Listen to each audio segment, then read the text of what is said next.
YouTube, what's up? And welcome back to part 8 in the Pokémon Emerald Battle Frontier Gold Symbol Quest. Today, we are going to step inside of the Battle Tower for the first time in this playthrough. But before we do real quick, I'm going to give a team preview and also kind of highlight the previous 7 episodes and where we are in the road thus far on the journey to getting all 7 symbols up there gold. I guess we could talk about the trainer card first, so I can also pull it up on screen here and then we'll jump into the team preview. So as you can see, we have 3 out of the 7 available symbols. However, all of them are just in their silver symbol status, I guess you'd call it. So we still need to go back into these 3 facilities and turn these into gold. But that's going to come later in the playthrough, on the YouTube playlist. Right now, I kind of want to get all 7 symbols just to the silver, so at least the trainer card is kind of more filled out instead of having these empty holes. But the first facility we did, so the first couple episodes in the YouTube playlist were spent at the Battle Factory, which I wanted to get that out the way first because that's the only one of the 7 facilities where you cannot bring your own Pokemon. You're at the liberty of whatever rental Pokemon decide to show up. So after a couple failed attempts, we finally got the silver medal at the Battle Factory. After that, I moved on to the Battle Pike, which was actually, at least thus far, one of the easier facilities out here. And that only took 1 episode to go, breeze right through that place and get the silver symbol. And then the last 3 episodes in the YouTube playlist, which would be episodes 5, 6, and 7, were spent at the Battle Pyramid. Now, this place, I don't really remember it from back in the day, and I talked about it during those 3 videos, but I didn't think it was going to be that hard, honestly, but I have a whole new level of respect for the Pyramid. And when we have to go back in here for the gold medal, this is going to be really, really challenging, but we're still sitting on the silver medal streak, so at least that helps, and we have like a head start as we go try to turn this into gold. But again, that's going to come in the future, as we need to bang out these other 4 silver symbols first. And also, as you saw there, 91 battle points. It's also, I have a screenshot up there. That's not really noteworthy, because I'm not going to spend any of the battle points, as I have my save file tied to PK Hex, so I can kind of use whatever Pokemon I want, and put whatever kind of movesets I want. There's no point to spend any of the battle points. So instead, what I'm going to do is also call that out periodically, just out of curiosity, in terms of when we finish this playthrough and get all 7 gold symbols, which is probably going to take anywhere between 30 to 40 episodes, if I had to guess. How high can we push that number? That's really what I want to know, because, again, it doesn't matter, but, can the number go higher than 999? Can it even hit 4 digits? If I had to guess, it's probably going to end up somewhere around 500 to 600 battle points. But, it's just kind of something cool to not really track throughout, but once we get to the end of this playthrough, just see how high that number is. Alright, now let's go over the team that we're going to be using today in the tower, and also talk about how the tower works, because I'm going to try to get the silver medal today. But basically, this is pretty straightforward, right? All the facilities thus far have had kind of gimmicks to them, if you will, but apparently from what I'm reading here on Cerebi, this is just a straight up battles. It's nothing fancy, no gimmicks here. We're just getting in there and we're fighting. So basically 1 full cycle through this place is 7 consecutive victories, and after the 7th win in a row, we get kicked back to the start, right? Now, in order to what's this lady's name? The Salon Maiden Anabel. So we have to beat Anabel in order to earn the silver symbol, and that occurs after 35 consecutive victories, aka we need to go through the cycle of 7 5 times. And then Anabel will probably pull up on either fight number 35 or 36. Doesn't matter. It's a long way until we get there, but her team, I guess I can go over real quick before I showcase the team that I cooked up for today. So her team consists of Alakazam, Entei, and Snorlax. We'll dive into the sets more, but let me go over my team and you'll kind of understand why I did what I did here. So the last couple videos in the series here, we've kind of had theme teams. I didn't even really mean to do that at the start in the Battle Pike, but it just so happened that I had a theme team of 3 Pokemon that could not get poisoned, because I figured poison was going to pop up in the, not Ekans, but who's the other snake in Gen 3? Seviper. The Battle Pike looks like a Seviper, so I thought I was going to get poisoned a lot. So I had a team of 3 Mons that could not get poisoned. 2 poison types in Gengar and Tentacruel, and then like a Zangoose with immunity. So that kind of kick-started the whole, change of now I'm gonna have like a theme team every time we go in here. So then for the Battle Pyramid, we had the Dark Trio originally of Houndoom, Cacturne, and Crawdaunt. Houndoom, Cacturne, Crawdaunt. the Dark Trio. Almost got the job done on the very first try, but then we switched it up to the Earthquake Squad, and eventually got the job done in the Pyramid with, the Earthquake Squad was Camerupt, Dawnfan, and I'm forgetting the third. That's my bad. I don't even think it was 3 ground types. I had Camerupt and Dawnfan. What up, D? Good morning. I don't remember who the third Mon was, but I don't even think it was a ground type. Anyway, today's team now, the theme of the day here is the Anti-Cheese Squad. And what do I mean by that? What always happens in the Battle Frontier is Pokemon love to spam evasion strats, which are going to be either double team or minimize, and then even your 100% accurate attacks will miss. So today's theme team is the No Cheese Squad again, which you'll see here in a second when we look at the movesets, that all 3 of these Pokemon have attacks that cannot miss, no matter how many double teams or minimizes the opponents try to go for. Yeah. So we got the Jolly Medicham, of course, with pure power, and I slapped a white herb on this thing to kind of intimidate, as a way to counter-intimidate, because I don't want to get my attack lowered. As Medicham has an extremely high physical attack stat, you might be saying, what are you talking about, dude? It has an attack stat of 219. Yes, but when you take into account pure power, you have to double that attack stat.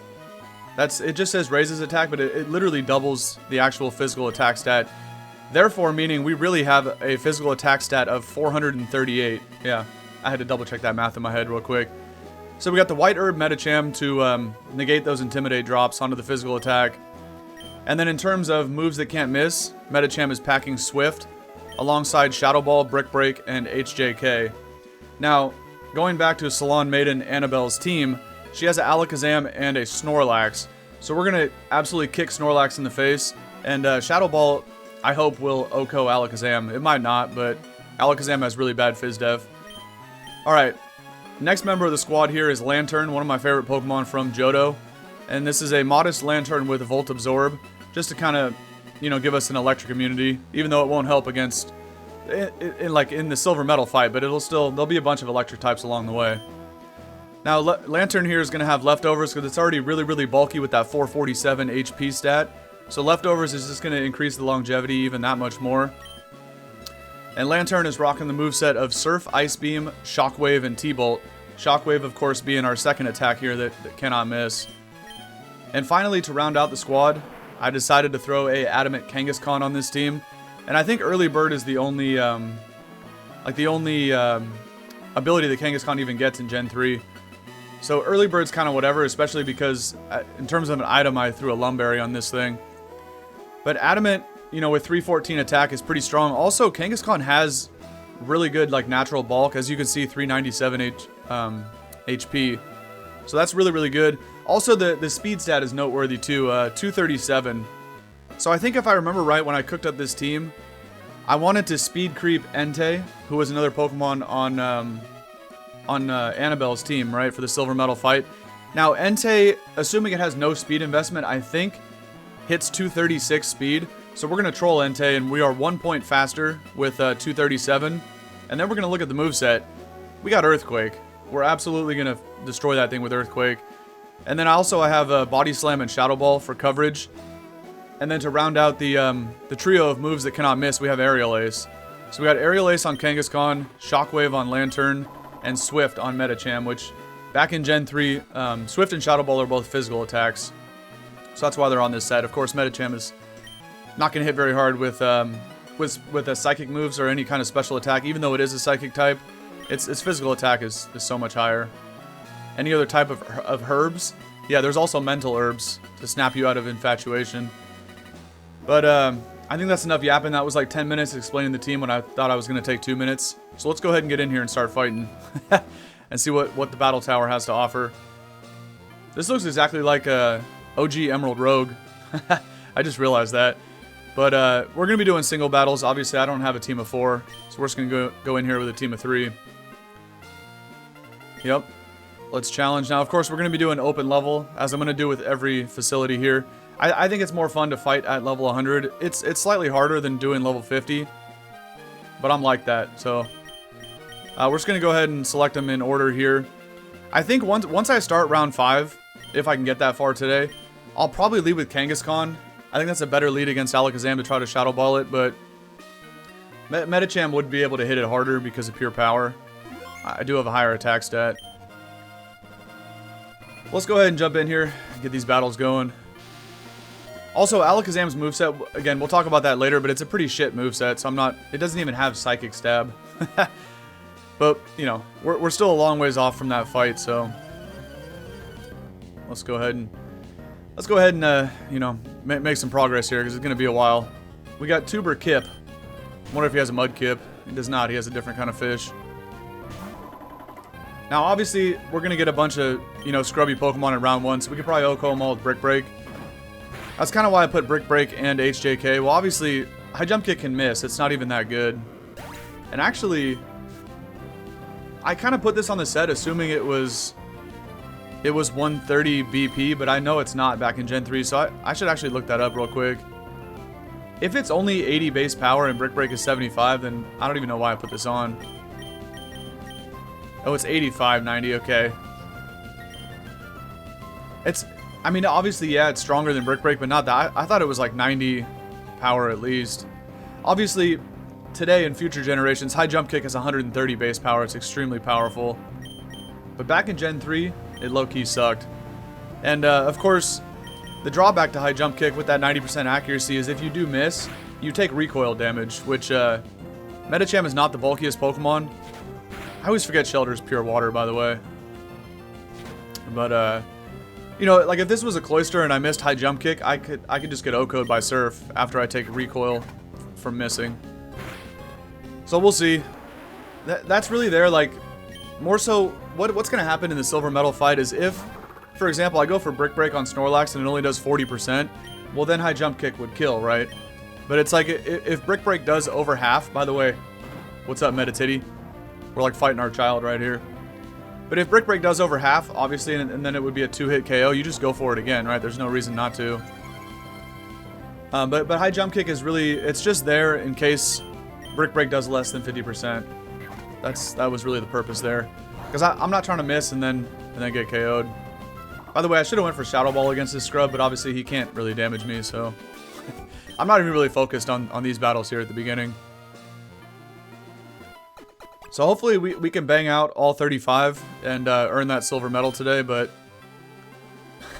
again, it's 35 consecutive wins. If I take an L at any point, I have to start over from the beginning, so we'll see, we'll see. We got the tubers back-to-back here to start off. We've got a Horsey. You know what? Just to play around with these mons, I'm going to try a High Jump Kick.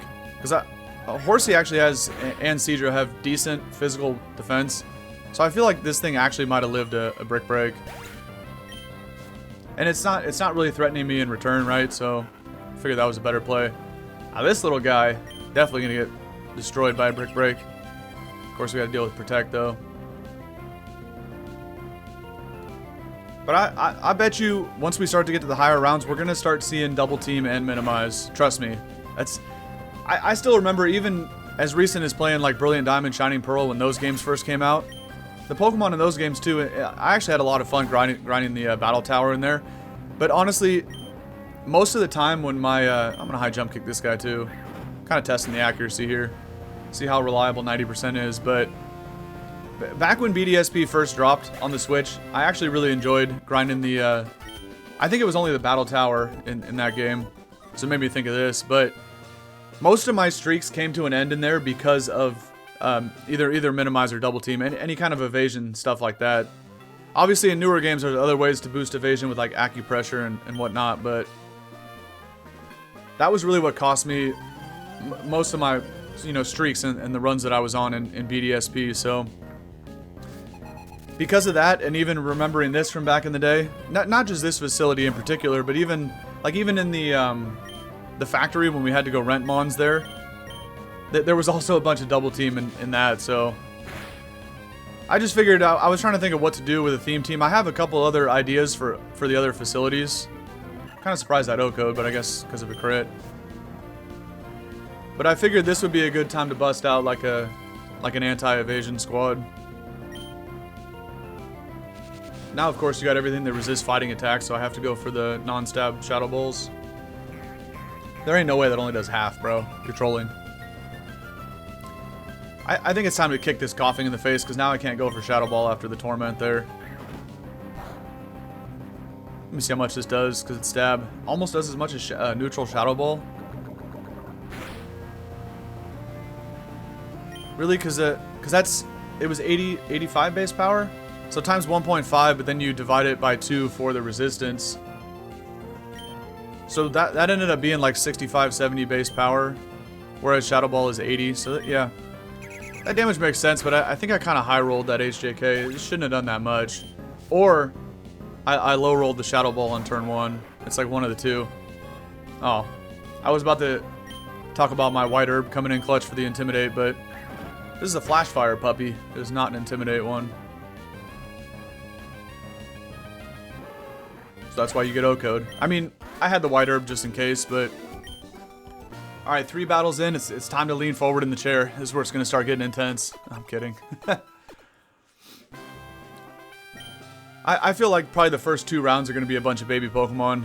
Maybe we start seeing some like middle Evos in round 2, but really it's going to be, if I had to guess, like round 3 onward before we actually start getting fully evolved Mons. But this game, by the way, they always counter team you, especially with your lead Pokemon. So the fact that I'm leading with Medicham in this round, we're going to see a lot of bugs, and we're going to see a lot of poison types. That's unfortunate, but whatever. Venonat's probably faster. What are you, Black Sludge? No, that's not even an item yet. Oh, you're Citrus, okay. I said Black Sludge. I don't even think that was in Gen 3. Pretty sure that was a Gen 4 edition. Now you have pure power, so then this thing is trolling the shit out of me, so Shadow Ball doesn't even kill now. What do I get? Shield Dust? Shized. So even though the first Shadow Ball did like 70% damage, this one won't kill because, well, okay, it barely did. But I don't have pure power anymore. We also got a Shadow Ball for this little guy. Light Screen? Don't care. Don't have any special attacks. This kid obviously comes from Unova, or Sinnoh, you know, after the physical special split. He saw me clicking Shadow Ball and decided to set up a Light Screen, but bro doesn't know, like, OG, first 3 generations, Shadow Ball is physical. And this guy looks like a perfect high jump kick candidate. Never mind. I forgot about cheese like this. I should have used the Mental Herb instead of the White Herb. But Attract won't come into play that much. Especially when I'm faster. I'm just going to switch, bro. I'm not dealing with this. Let's go to Lantern and hit it with a T-Bolt. Or Ice Beam. It don't really matter. You might be thinking Ice Beam is more powerful. Well, it's not, because this thing is normal flying. It becomes Dragon Flying upon evolution, but in the base form it's just normal flying. Therefore, Ice Beam and T-Bolt are both 2x. And T-Bolt is stab because I'm an electric type, so I get an additional 1.5x multiplier to the damage. So T-Bolt's going to do way more than Ice Beam would here. But Lantern's so pathetic that it didn't even KO. Really? How does that not OHKO a freaking Swablu, bro? We might be here for a while. Great. But obviously, if this thing wasn't Altaria, I would have clicked Ice Beam because 4 times super effective. Let's bust out the Shockwave and see if I can hit through this Infatuation. Alright, cool. Not bad, not bad.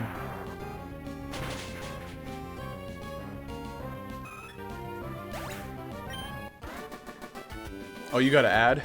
Later you. Get trolled. I don't know why that's happening, by the way. They shouldn't... I never run ads. It's only in, like, the beginning. When you first pop in. Because those I can't turn off. Well, you can, but I'd have to run ads as I'm streaming, which is... That's an L. So the ones when you first tap into the stream, that's the only ads you're ever going to see. Oh, JJ's about to learn some Mons right here. Gotta teach him young, D. See? Again, more bug types, because... Not because Venonat, because I have a Medicham in the lead. I'm telling you, man, this game, like, if I had a different Pokemon in the lead, Venonat would not have been the lead Pokemon here. They always be doing this to troll you. Is this gonna be the same thing? Like, is it Citrus Berry plus... Yeah. It's literally the same Venonat set from last time. You're trolling right now, bro. That's okay. Here we go again, skill swap. Although I guess that Shadow Ball did like 80%. I forgot about the citrus last time, so that's why this one still does like 40%. Even after I lose pure power. I feel you, I feel you. And here we go. It starts already. That's alright. I'm about to go out to, well, we hit anyway. Although without pure power, I don't think this yeah, that does 0 damage. I think I go out to Kangaskhan and I OHKO it with Aerial Ace. Actually, Shockwave... Lantern's so weak, but Shockwave is stab, so I guess it would hit it a little harder. 276 special attack. I guess that's not that far behind Kangaskhan. So Lantern would do more damage with a stab Shockwave. Because Shockwave and Aerial Ace, and actually in Swift too, all 3 of the attacks are, they're all 60 base power. But Lantern, because it's an electric type, Shockwave is really 90 base power. Versus Aerial Ace and Swift on the other 2 are still 60 base power. Because they don't get a stab bonus. Alright, man. Yanma's just like Meditity, man. They all sit there and go for Protect and Detect. Like, what are you doing, man? We're just stalling out turns here. Yes, you now have a 700 speed stat. I could care less, bro. I could. Because you still can't damage me. You can be as fast as you want after all those speed boosts, but... it ain't gonna matter, bud. Now this should kill, right, Lantern? You're not that pathetic. Okay. Woo! Now, this first round in particular, maybe even round 2, will go pretty quick again, because they don't have fully evolved Mons, so I should be able to one-shot a majority of the guys here, but... which is good, because I kind of want to try to get the silver medal today. Okay, Swords Dance is shiest.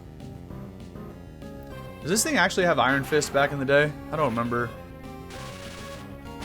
I know it gets it in future gens, but even Iron Fist, even Swords Dance plus Iron Fist ain't going to save this thing, because I think it has like a base 35 physical attack. It's pathetic. But it gets access to a lot of good attacks to abuse Iron Fist, and specifically, and also Swords Dance. But maybe someday that thing will get a Mega Evolution and actually be able to put in some work. Speaking of, bro, today is December 10th, 2025, which is the day that the DLC drops for Pokemon Legends ZA. And I ain't gonna lie, man, when I was sipping on my coffee this morning, I tapped into Cerebi.net just to see what was going on. And speaking of Megas, you know, the list of new Mega Evolution Pokemon is pretty intense. A lot of them look kind of dumb, and even they did in the base game of ZA. Like when they originally dropped Megas back in Gen 6 and even the additions in Gen 7, a lot of those designs are really, really cool.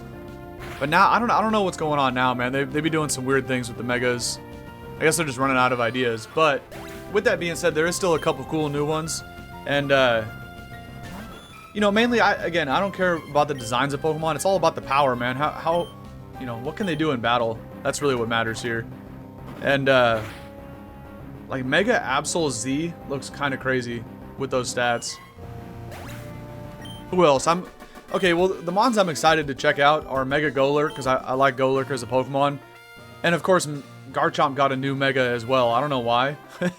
But Garchomp is my favorite Pokemon of all time, so I have to tap in and check out that Mega. But it's like, apparently it's a pure Dragon Garchomp. Obviously, you know, Chomp is Dragon Ground normally, but this thing is not only pure Dragon, but it also flips from a physical attacker to a special attacker, so kind of interesting. I don't know how I feel about that, because Chomp loses, you know, Stab Earthquake, but if it's a special attacker, it would have been cool, like, if it had Earth Power. Imagine, like, Draco Meteor, Earth Power, and Fire Blast. Like, literally perfect coverage for Chomp on the special side. And I think I heard it does get access to Nasty Plot, too. So, I mean, what are we doing here with Garchomp Z? But, I don't know. That mon's going to be interesting, but Pure Dragon is kind of an L. It would have been cool to get, like... well, it's never cool to get Dragon Flying, because then you die to Ice Beam, but... plus, they already have a million Dragon Flying types. But it does look like it's, more of a flyer than its, you know, original Garchomp, but... alright, Magikarp doesn't matter. But yeah, so I'm excited to check out Mega Golurk, because I like Golurk as a mon, and of course I love Chomp, too. I'm trying to think of who else are some of the new Megas. Dude, I don't know why they're giving Megas to, like, legendary mons, though. Mega Heatran is a cool idea. I don't know what it looks like yet, but why did they give not only, you know, legendaries like that, but mythicals, bro? They gave a freaking Mega Evolution to Magearna. Magearna is one of the most busted Pokemon of all time, as is. It doesn't need a Mega Evolution, because when Pokemon get Megas, they just get plus 100 to their BST, right? Usually 20 or 30 of those points are kind of pointless, because they, let me make sure I don't mess this up here. But they usually throw it into one of the 2 attacking stacks that you don't utilize anyway. So, yes, plus 100 sounds like it'd be really busted, but really it's usually like a plus 70. Because at least 20, if not 30 of those BST points go to a pointless stat. Alright, let me do this again. I'm gonna leave with Kangaskhan this time. More diverse moveset. Let's see what we can do with Kanga. But, yeah, so Heatran, though, specifically, I'm interested in because I'm not much of a legendary Pokemon guy. Usually, I like to battle in more like the NU tier and stuff like that. That's kind of where I started back in the day in Gen 4, battling against Hayden and other people like that preferred the lower tiers. But, so, you know, with that being said, I'm not much of a legendary Pokemon guy. But, you know, of course, I have a top 10 favorite Pokemon. I also have a top 10, I guess maybe top 5 favorite legendary Pokemon of all time. Top 5 is better. But I could stretch that to a top 10 if I had to. Alright, what do we do against the Sloth? This would just body slam it. Strongest move. I could have put Facade on this, by the way, but decided not to because I felt like throwing a Lumberry on it. But obviously, Facade, if I could have got status, would have done big damage. Alright, obviously with Bro's ability here, he can't attack next turn, and I don't really want to get put to sleep. Although I do have Early Bird. I'm gonna finish my thought, by the way, about legendaries in a minute. You know what? Let's play around with this. I'm kind of curious how many turns of sleep I get because of Early Bird, but going back to the thing about this new Mega Heatran, apparently, Heatran is in my top 5 favorite legendaries of all time. So because of that, I'm interested to check it out. Oh, Lumberry. We won't even get to see how many turns of sleep because of Early Bird. All right, whatever. Slam this Pidgey into the ground. And I guess while we're watching that HP bar go down, I can go ahead and list my top 5 favorite legendaries of all time for the people. Someday I will make a video, like a proper video of my top 10 favorite regular Pokemon of all time, which is not going to have any legendaries on that list. And maybe even a secondary video of favorite legendaries. But in no specific order, because I haven't thought of the order except for number 1. My top 5 favorite legendaries are number 1, which will never change, Kyogre, the GOAT. Why am I not Oko in these guys? This is kind of pathetic. Because I put too much speed investment, not enough offensive investment on it. But my favorite legendary of all time has always been and will always be Kyogre. It is the most busted, strongest Pokemon that Game Freak ever invented. I don't know why I'm going for Shadow Ball, by the way. But then, you know, after Kyogre in no particular order, numbers 2 through 5 would have to be Zapdos, Urshifu, Heatran, and who else would I put in there? Maybe Latios? I don't know, I'd have to think about who else would be on that list. There's probably somebody obvious that I'm forgetting about that I talk about all the time, but let's keep battling. I'll kind of go through that in the back of my head. Oh, I never changed the, I gotta put Tower round 2. My bad. For anybody that taps in the stream, they might see that. That way they don't have to ask what round I'm in. Alright, Beldum is not yet weak to Shadow Ball, as Steel back in Gen 3 used to resist Ghost type. So therefore this is a neutral damage, but in future gens, Steel no longer resists Ghost, and because this thing is Steel Psychic, it's actually weak to Ghost moves. But not in Gen 3, so we gotta Earthquake it. Who am I forgetting? Because I don't think... Latios is in the top 10, but I don't know if I put it in top 5. Heatran, Zapdos, Urshifu, and of course Kyogre. I'm going through all the different gens in my head, trying to figure out who I missed. But maybe Latios would be like number 5. I guess if I rattled off the other 4 quickly, you you know, Lottie couldn't be higher than those 4, but anyway, I'll have to sit down and think about it sometime and actually write out the proper list. I've done that for my top 10 and actually even like my top 20 favorite Pokemon.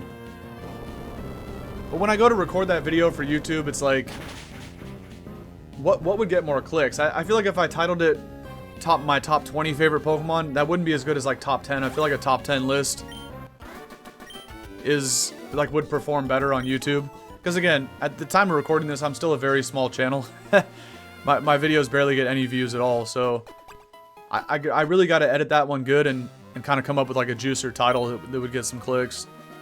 And with that being said, I feel like top 10 is better. So that's probably what I'm going to go with.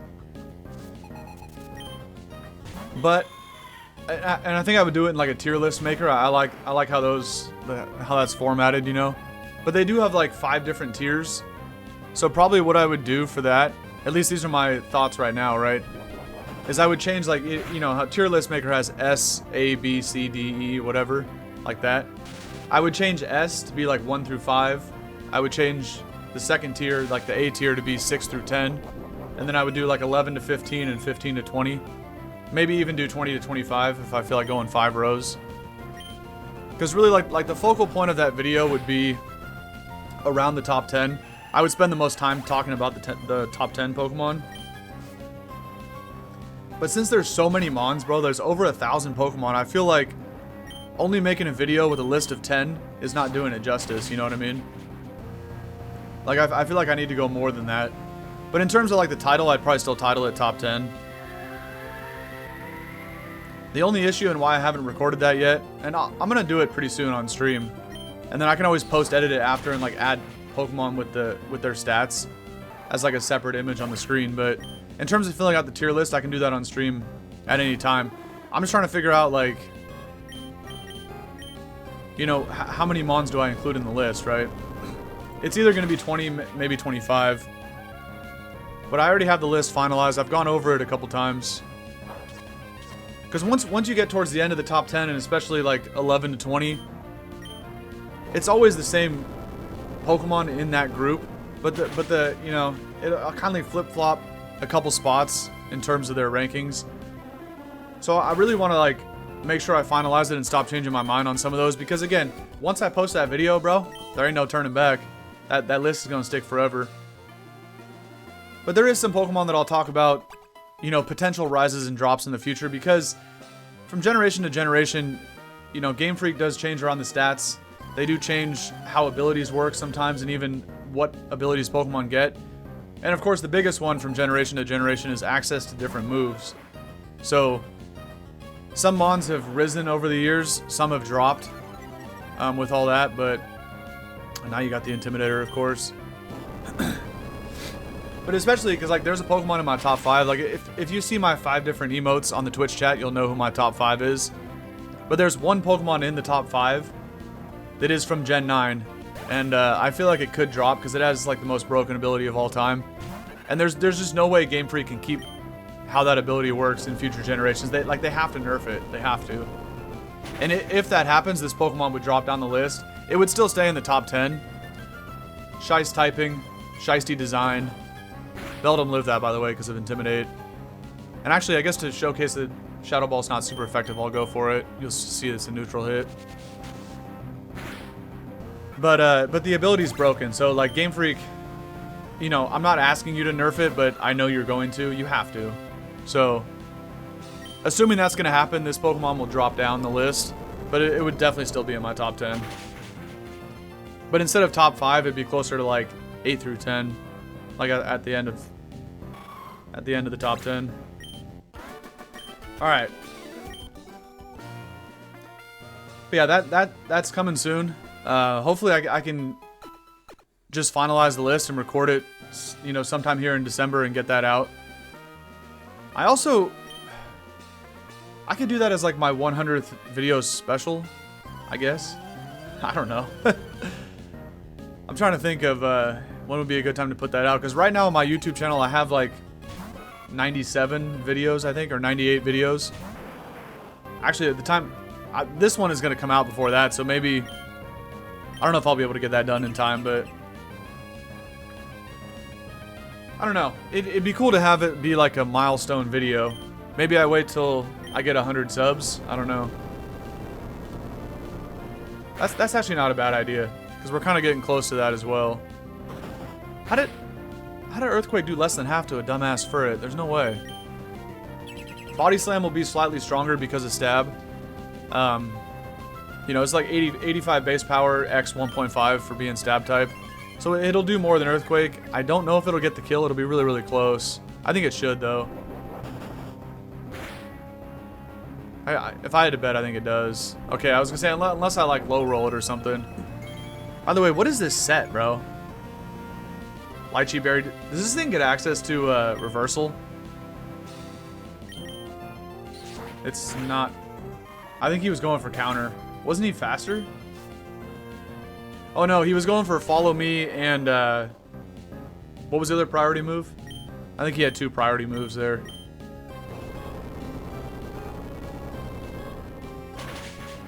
I don't even remember what else he clicked. There was another priority move besides follow me. Was it protect or was it something else? I don't remember, but I think I was faster. Speaking of speed boosting guys like Yanma, here's another one. Also that loves to go for double team, man. This mon always does that. Double team, swords dance, protect. This thing's so annoying to fight. But as long as it doesn't have a focus band, I think it would drop to it. Bro, this Kangaskhan is so weak. Alright, alright. He's probably Lychee Berry too, so he's gonna be at +3. Oh, Pataya. Pataya, after you just went for Swords Dance, and your dual stab attacks, Bug and Flying, are both physical. Dig is hilarious, by the way. Why does this thing have Pataya? Dig, Swords Dance, we don't know the other 2 attacks. I bet you one of them is double team, though. Does this thing even have a special attack to abuse the Pataya Berry special attack boost? I don't even think it does. Anyway, we're not going to know, because as soon as he comes back above ground, he's going to get fried by an aerial ace. Alright, I think that was battle number 6, maybe? I don't know. No, that was battle number 5, okay. One other thing while I'm thinking about it, though, for the video about my top 10 favorite Pokemon, which will be more like 25 again. The other thing I'm trying to think about before I record that is length, right? Video length, because that makes me want to cut the list down to maybe even top 10, but maybe cut it down to top 20, because I don't think I have a single video to this point on my channel that's under 1 hour. Everything is over an hour, and most of them are even probably closer to 2 hours. If you looked at all 90-something videos on my channel and like added up all the time and divided it by the number of videos, I bet you my average video length is probably 1.5 hours, or maybe even 2. Because I think a majority of the videos are probably between 1.5 hours and 2 hours, but there's a handful of 3-hour videos on here. And again, nothing is under 1 hour. The closest ones are probably like hour 10, hour 15, something like that.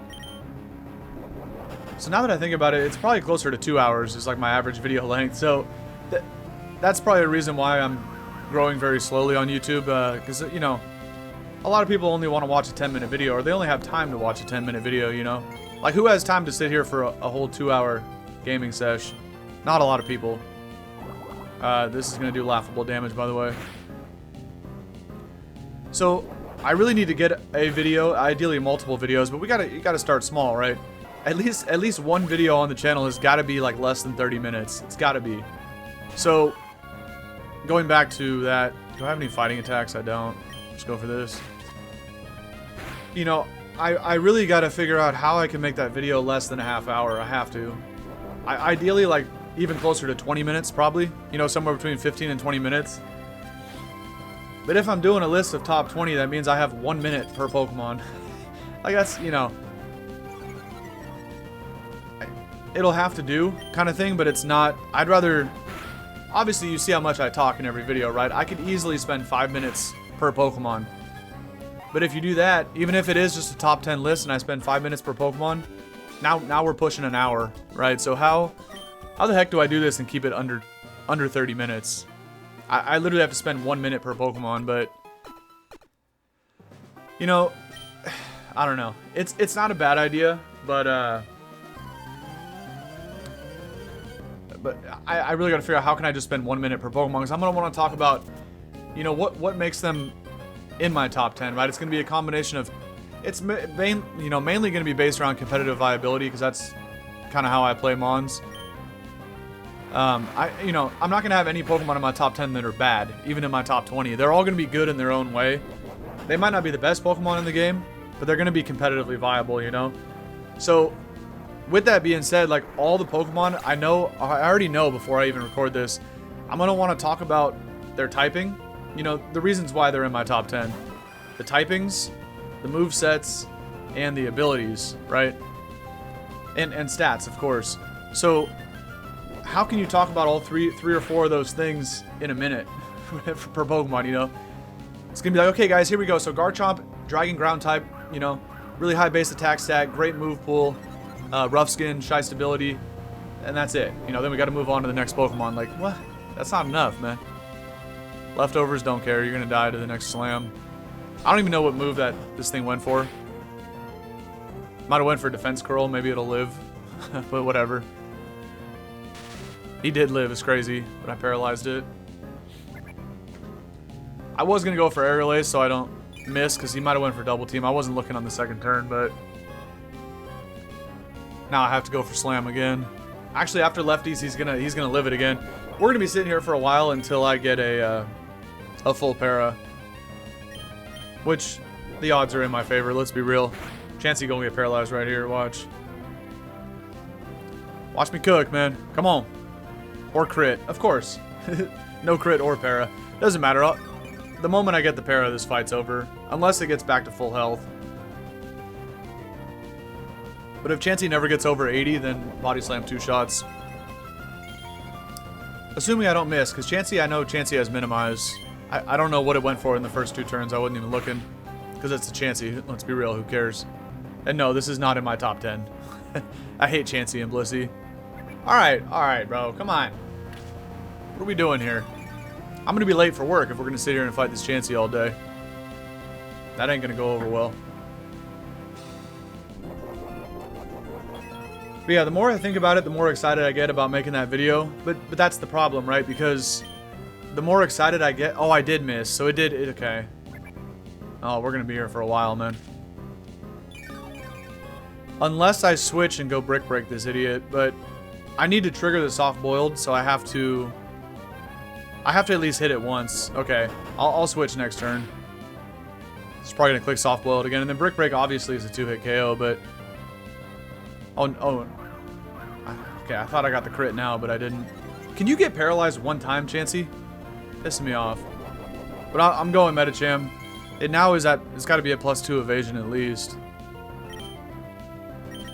This is annoying. And no, I'm not going for high jump kick after these evasion boosts. I'll take recoil for no reason.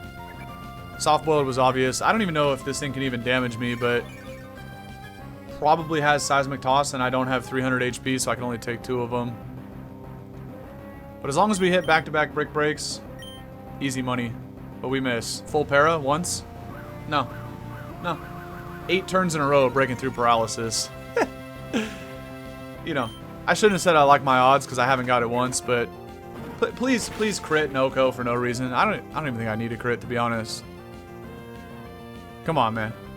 Look at that HP bar go down. It's even slower in Gen 4. Okay. Thank you, man. This is why we got fighting coverage on the team. You can't get stalled out by Blissey and Chansey. But yeah, so going back to that video, right? It's good to be excited about making it because that's going to motivate me to make it. But it's also bad in a way because the more excited I get about talking Mons, the longer I will talk about Mons, right? And then going back to what I said about keeping it under 30 minutes, that's the only reason I haven't recorded it and posted it yet, because I genuinely don't know how I'm going to keep it under 20, under 30 even. Because I know how I get, man. I'm going to get way too excited, and I'm going to spend 5 minutes per Pokemon. And then there we go. Then we're at an hour. Anyway, round 3. Let's get it. Okay, I still think I'm making pretty good time here. Open level. I'm gonna lead with Kangaskhan again. That was kind of working out better than leading with Cham. Let's see, how long is the recording? About 45 minutes for 2 rounds. That's kind of a long time. Also, assuming that these subsequent rounds are going to take longer, because now we're going to have all fully evolved Mons, probably.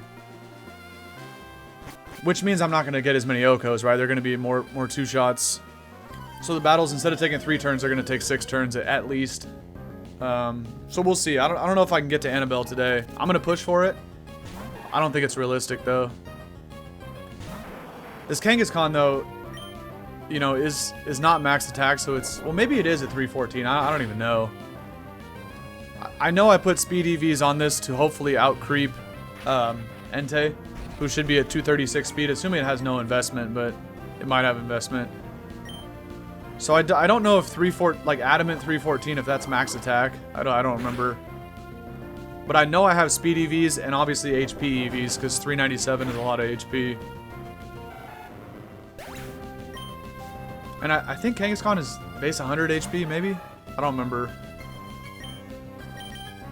Aerial is this guy. That's pretty sad that I'm still faster, unless he's going, because I'm at -2 speed.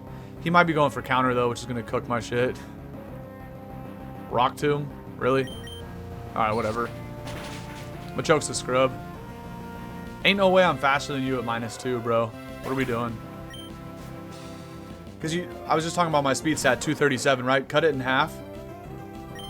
And Machoke was still slower than that. That's pretty pathetic. This little fish, I feel like, is going to be able to take 2 Earthquakes, so I'm going to need 3 to take it out. Yeah, I knew it. Even though Earthquake... Oh, I might even need more. You know what? We're going fish for fish right here. I'm gonna Thunderbolt your ass right now. But yeah, even though Earthquake is one of the strongest moves in the game, like when it's not stab, and something that's like bulky like this, they easily gonna be able to take it. Don't get the boost. Okay, good. Now we can get it with T-Bolt. But I bet you, if he would have got the boost off Ancient Power, bro would have lived a T-Bolt at +1 SPDF. This should get him. Alright. Yeah, Relicanth has, you know, pretty slept on in terms of physical bulk. Like, bro just tanked an Earthquake at 40% from Kangaskhan. Pretty crazy. Again, I don't have the strongest Kangaskhan in the world, but I'm still adamant with it, you know, maybe max investment, but I don't think... Probably pretty close, though. So it's not like that was a weak Earthquake or anything. Gligar. I don't even know if I 2-shot this. But bro probably has Earthquake, so going to Lantern would not be the best idea. I do 2-shot, okay. Unless he's got Citrus, which he doesn't. Alright. Based on what Kangaskhan's been doing so far, I didn't think I would 2-shot Gligar. Thankfully, there is no Eviolite back in Gen 3, because then I'd have been doing 30%. Oh, I clicked the wrong button. We already know we can handle Machoke, but not if I don't click Aerial Ace. Oh, I just gave him Guts. That's so bad. Okay. Well, I'm still faster, for sure. We just went through this last battle. You know, I was faster even at -2. But now you're paralyzed, so I guarantee you I'm still faster. Like the other one that could have been like a speed tie or something last time, but the fact that you're paralyzed takes away any doubt there.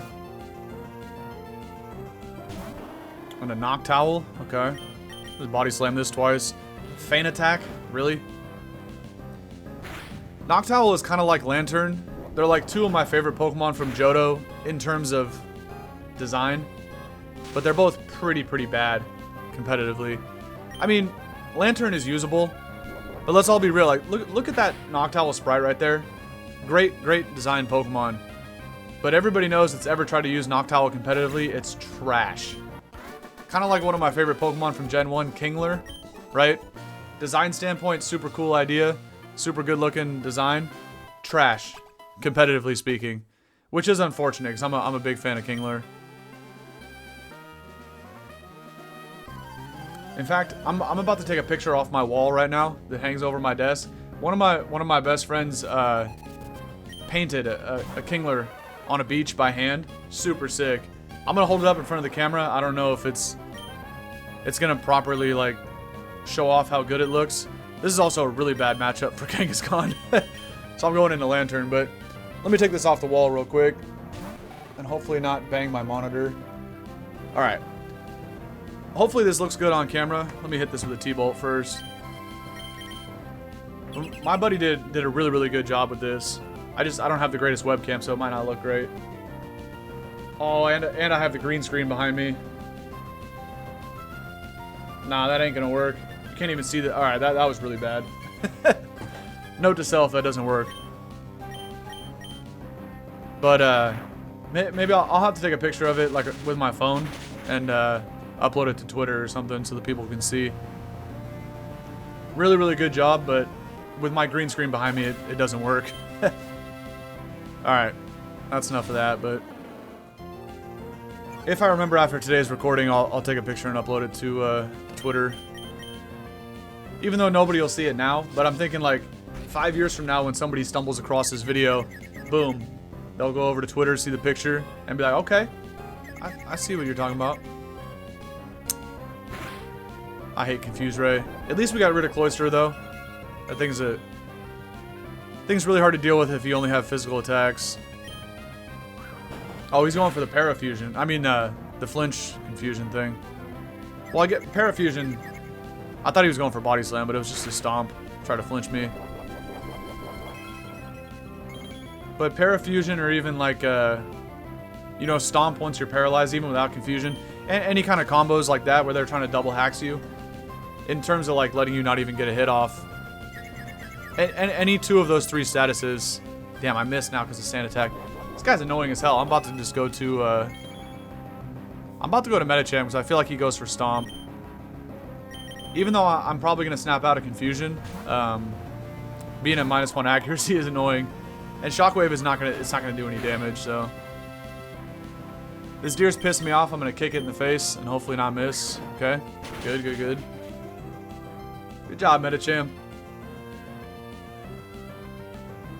Yup, easy money. Alright, who's your last one?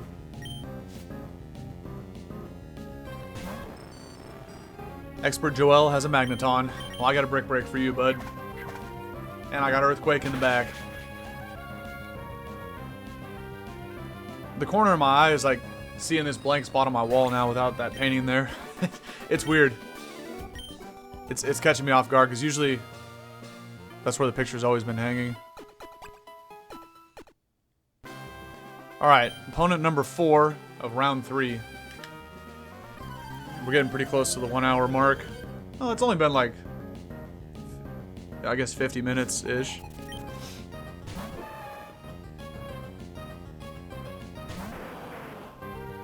Alright. We've seen plenty of Machokes, we know what to do here. Body Slam, Aerial Ace, they're both 2 shots. Doesn't really matter what I go for.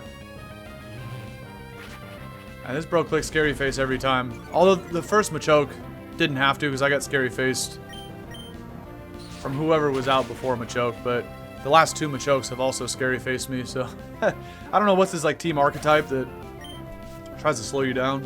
It's kind of weird. Lickitung, we go slam this thing too. I wish I had a fighting move on Kangaskhan, bro. They keep sending out normal types now that I have this thing on the field. We get the para, and it does over 50, though. You got your own Brick Break, but you're just a Lickitung, so it ain't gonna do that much. 100 damage is actually kind of intense. Well, you got Shell Bell, Citrus. You might actually live the next slam. Can I get a full para one time, man? Come on now. Don't need it, I guess. Alright.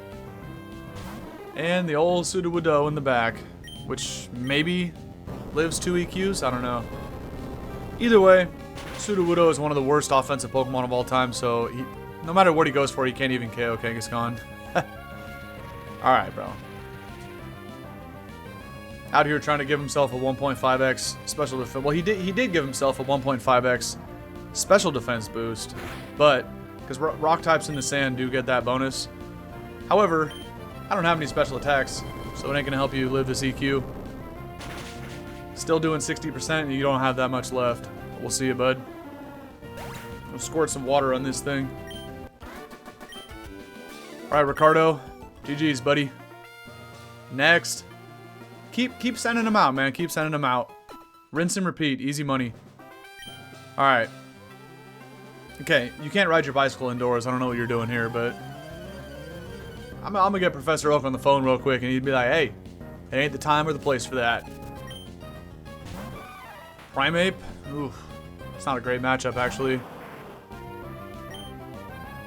I don't even think Aerial... I'm gonna stay in anyway, but I don't think Aerial is... Oh, I'm faster? That's crazy. It's like a Brave Nature Primeape with no investment. But yeah, Aerial Ace is too weak. As long as he doesn't crit here, I'm good. Okay, nice. Well, I still would have lived to crit anyway, but still. Would have done a shit ton of damage. Assuming Primeape outsped, though, I probably would have switched out turn 2 into Medicham. Here we go with the Machokes again. This is hilarious. It's like the 4th one in the last 10 battles. But if Primeape was faster, I probably was going to switch out because I would have got KO'd to a crit right there. Why is bro going for Rock Tomb when I'm literally a normal type and you're a fighting type?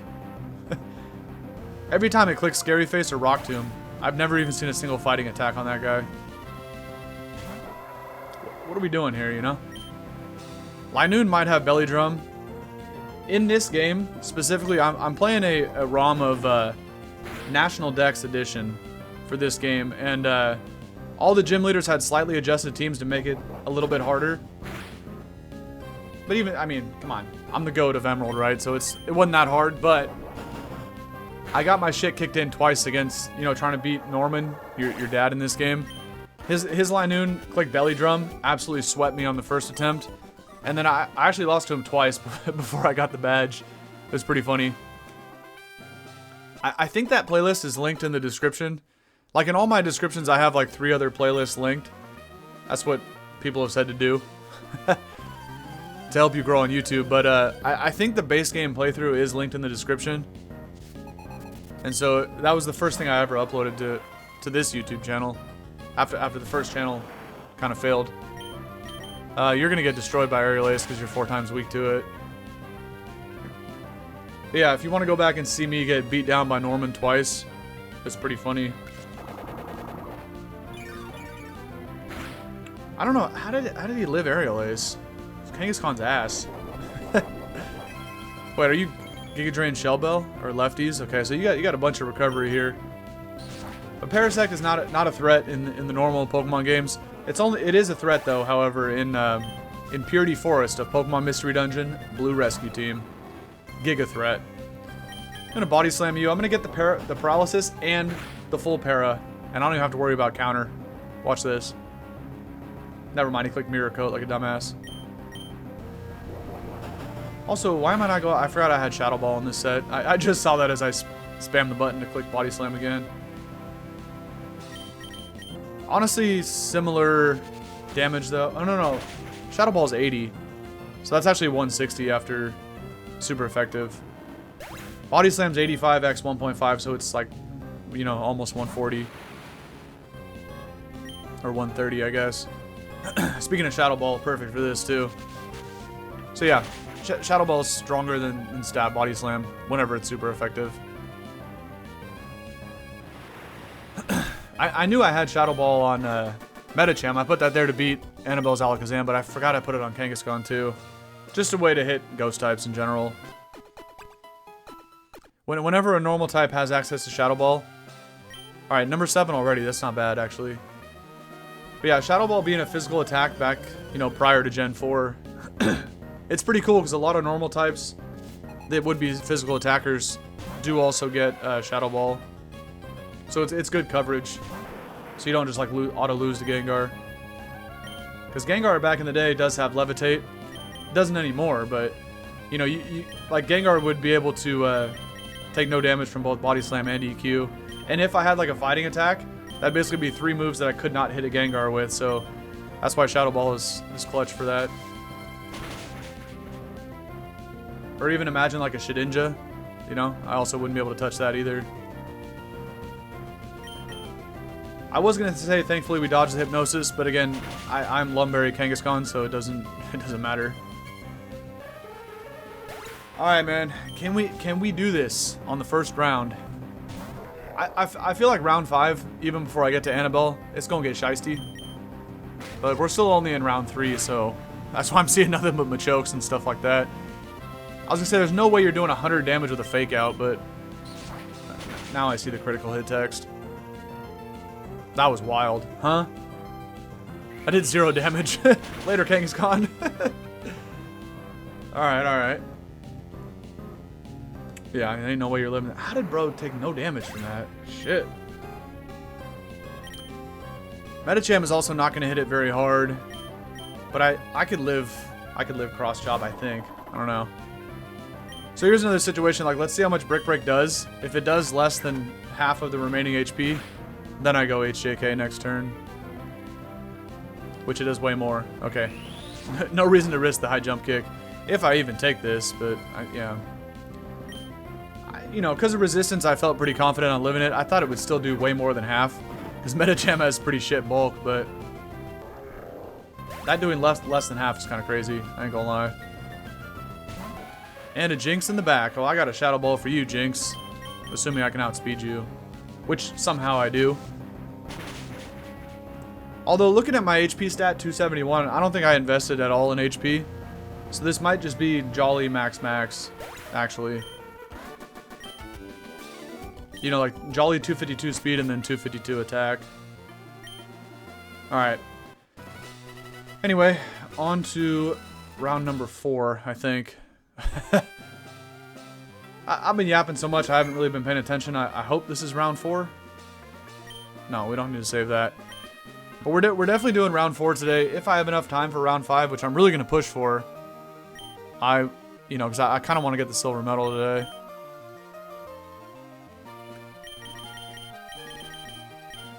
I still think Kangaskhan, because of the moveset, is a better lead than Medicham. Because Medicham really has 2 attacks, right? It has Fighting Coverage and Shadow Ball.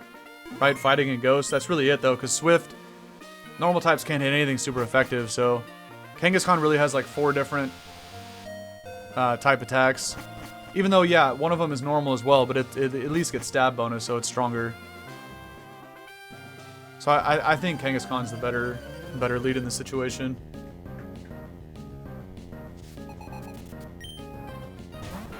Nidoking? I feel like bro lives in EQ, but I'm going for it anyway. It's kind of nice being able to just straight up battle for once. This feels more like Pokemon Stadium, you know, than anything else. Because, oh shit. That's a dead Kangaskhan. Oh, whatever. Because, again, the first 3 facilities that I've been through into the playlist thus far have all had gimmicks around them that they really turned the tide in battle. I'm gonna go with Medicham just because I know I'm faster than Nidoking. I don't think Lantern would be, and then I would get hit with an Earthquake. So we're just gonna go Shadow Ball to get rid of him. Hold on, things are getting shicey at the start of round 4 here. As long as I can take this out with Medicham, then I'll win, but yeah. You live at Brick Break, though. This is actually not good, because if Medicham doesn't beat Sceptile, I lose. Which I don't think I'm going to live the next one. I could really use a crit right here, man. I should have went for HJK. No. Oh, that sucks that I don't have any priority attacks. Because obviously Lantern's going to get destroyed by a Leaf Blade. That did like exactly half, though. Leaf Blade has a high crit rate, but I might actually lose right here at the start of round 4. Come on, live it on 1. No! Oh, I'm cooked, I'm cooked. That sucks. Lantern has an insane amount of HP, though. As long as you don't crit, I should live, and then I gotta hope you have a really slow ground type in the back. Because I'm gonna be at less than 100 HP. Because that doesn't matter. But I think I could take a Leaf Blade as long as it doesn't crit. But that's super lame, man. We just started round 4, too. Oh, what? Okay, now, okay. I thought if he would have clicked Leaf Blade, I think I lost for sure. But like, bro, you can't hit 12 detects, and you can, but to try to get in enough HP back where you live. Ooh, I think I can win this, right? Oh. This is where having an extra Pokemon to swap to is good for dancing around a track, but it's a 1v1 situation. Nothing I can do. Okay. I need to get a para. Oh, speaking of that, I'm about to get para'd. I did. Wow. That did so much damage. Oh, come on, man. Might be cooked then. I do have, I feel like this thing might have double team, so I do have Shockwave, but I need to paralyze it. Well, actually, it doesn't matter now. Oh, I'm taking so much damage. Okay, we break through para. Do we break through this? I do. This is going to be a 4-hit KO, though.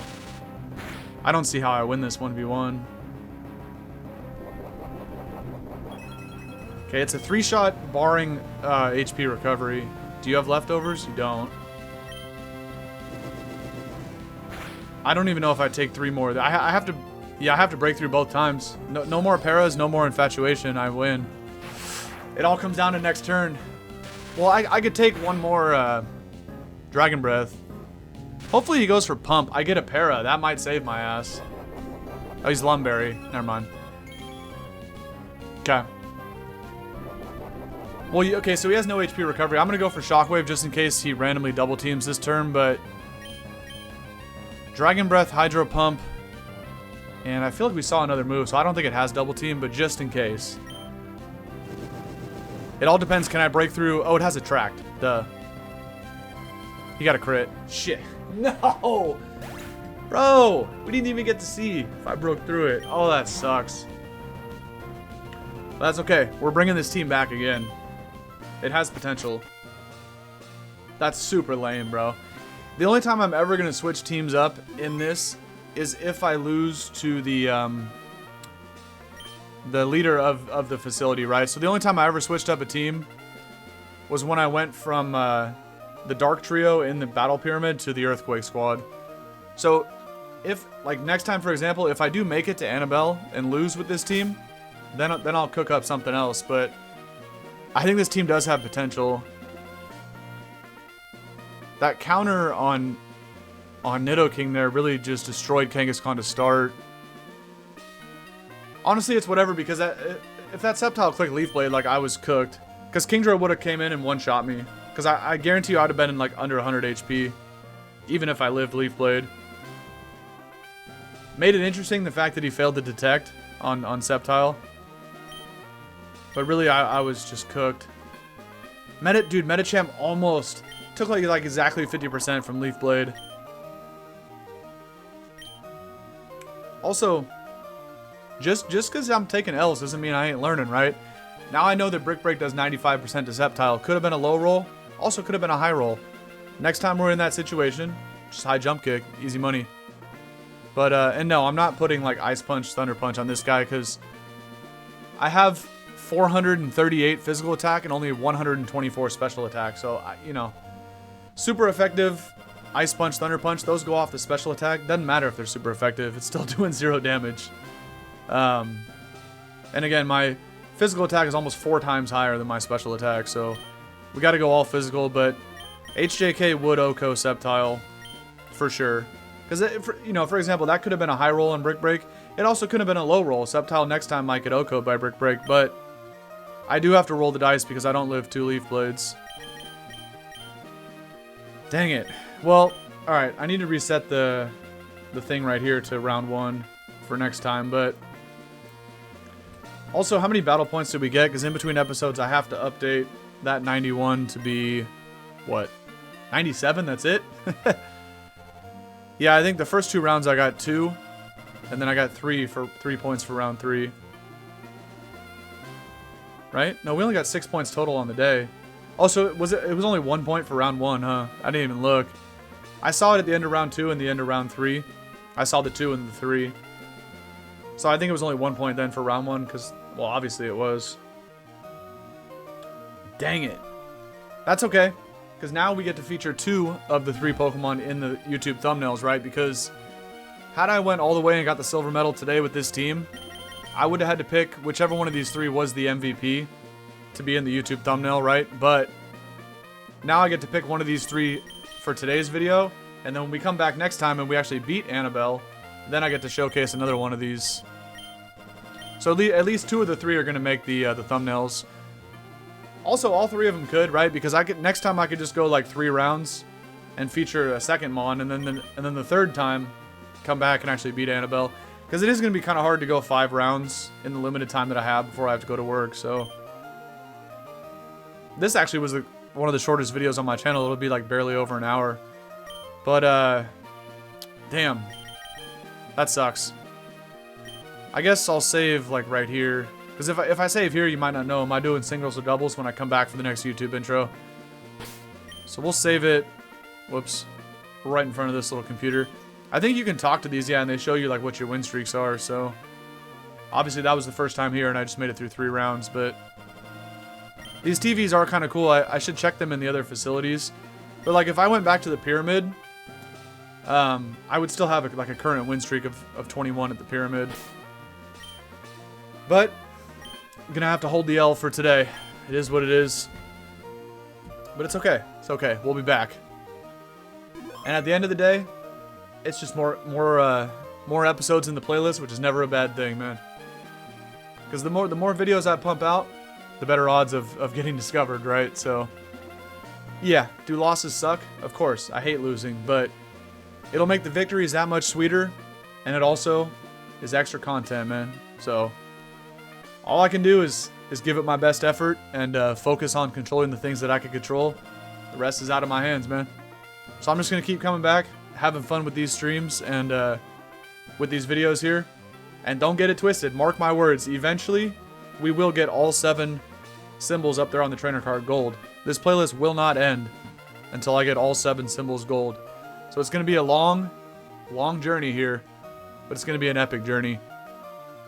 So for now, this is going to conclude part 8, but there's plenty more coming, man. Trust me. So I hope you guys enjoyed the video today. But again, this is going to conclude part 8. So thank you for watching, and I hope that wherever you go for the rest of the day after watching this video, that you have a good rest of your day. And I'll catch you on the next one. Alright? Peace.